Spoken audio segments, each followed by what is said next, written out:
भारतीय इतिहास इतना समृद्ध है कि यहाँ पर हर एक शख्स की एक अलग ही कहानी है और हर एक साम्राज्य की अलग ही गाथा। आज हम बात करेंगे सम्राट अशोक की, जिन्होंने अपनी महानता से पूरे भारतवर्ष को अपनी मुट्ठी में कर लिया था और अचानक अपने हृदय परिवर्तन होने पर अहिंसा का मार्ग चुन लिया था। 304 ईसा पूर्व में राजा बिंदुसार और रानी धर्मा के पुत्र ने पाटलिपुत्र में जन्म लिया, जिनका नाम था अशोक। अशोक के बड़े भाई का नाम सुशील था। बड़े होने के कारण सुशील को राजगद्दी मिली, किंतु सुशील एक अकुशल राजा साबित हुआ और साम्राज्य में विद्रोह होने लगा। अशोक ने विद्रोह को शांत करवाया। इस बात से साम्राज्य में अशोक की और अधिक प्रशंसा होने लगी।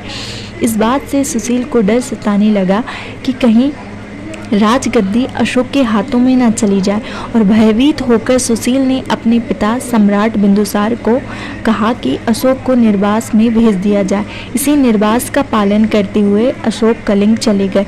वैसे तो अशोक स्वभाव से बहुत ही क्रोधी और क्रूर थे, किंतु वहाँ वह बुद्ध भिक्षुओं के साथ रहकर क्रोध पर नियंत्रण करना सीख गए थे एवं शांति से अपना जीवन यापन कर रहे थे। और उसी समय उन्हें जानकारी मिली कि उनके सौतेले भाइयों ने उनकी मां की हत्या कर दी है।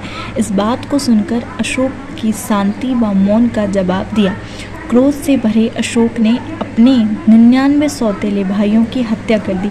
270 ईसा पूर्व रियासत की बागडोर को अपने हाथ में ले लिया। सत्ता प्राप्त करने के बाद अशोक ने पूर्व तथा पश्चिम दोनों दिशाओं में अपना साम्राज्य फैलाना प्रारंभ किया।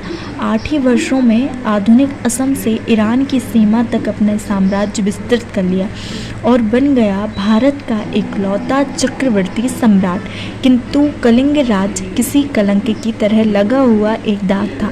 कलिंग राज को मौर्य वंश का कोई भी व्यक्ति जीत नहीं पाया था और इसी कलंक को मिटाने के लिए अशोक विध्वंस युद्ध के लिए निकल पड़े थे। इसे ही कलिंग युद्ध कहते हैं। अशोक ने इस कलिंग युद्ध की लड़ाई जीत ली थी। सम्राट अशोक मौर्य वंश का पहला ऐसा शासक बन गया था जिसने कलिंग को भी अपनी मुट्ठी में ले लिया था। युद्ध के बाद अशोक युद्ध भूमि में लाखों सैनिकों की मृत्यु का आंकड़ा करने के लिए गए थे। वहाँ बुद्ध भिक्षु खड़े हुए थे जो अशोक को देख रहे थे।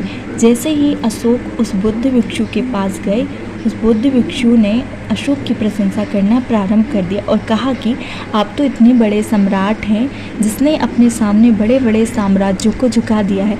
अगर आप इतने ही बड़े राजा हैं तो आप इस अबोध और निर्दोष बालक में जान डाल सकते हैं।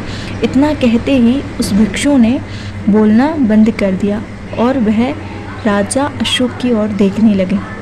भिक्षु अपनी गोद में लेकर कुछ ही महीने के बालक को अशोक के सामने रख दिया। वो भिक्षुक मौन थे, किंतु उनकी आंखें सवाल कर रही थी कि इस अबोध बालक की क्या गलती है जिसने इस विध्वंस में अपनी ज़िंदगी गंवा दी है। इस बात तो अपनी हृदय में उथल पुथल मच गई और कुछ क्षण ही बीते थे कि अशोक की आंखों में आंसू आने लगे और उनका हृदय परिवर्तन हो गया। तभी से अशोक ने क्रोध और आवेश में आकर राजगद्दी की ओर चलने के लिए विध्वंस रोक किया था। उसी समय से उन्होंने युद्ध क्रियाओं को त्यागने का निर्णय लिया और वह साधारण जीवन जीने लगे और बुद्ध भिक्षुओं के साथ अपना जीवन यापन करने लगे।